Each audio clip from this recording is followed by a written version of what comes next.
दिवसा तू का कंदील लावतो? त्याने सांगितलं, एवढंही विद्या मी ग्रहण केलेली आहे, शिकलेलो आहे, माझ्या प्रश्नाचं जो उत्तर देईल त्या दिवशी हा कंदील मी विझेल. आता तो विद्वान होता, त्याच्या प्रश्नाचं कोण उत्तर देईल?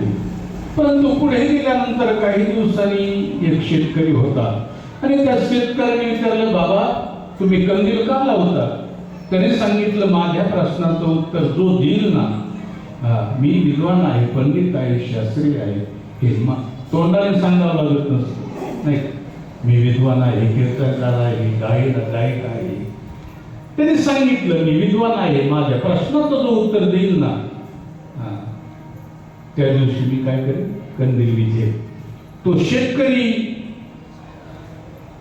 तिथं आवत होते, आवताला रुमणं असतं, रुमणं माहिती आहे ना, तर ते शेतकरी शहरामध्ये बहुतेक रुमणं, जू, शिवळा, आवत, नाही का, वखार, नांगर, परंतु ते आवताला रुमणं असतं. आणि ते रुमणं आणलं आणि त्या बाबाला सांगितलं, त्या शास्त्रीला सांगितलं, आचार्याला सांगितलं, बाबा हे रुमणं तुम्हाला कुठं लागेल?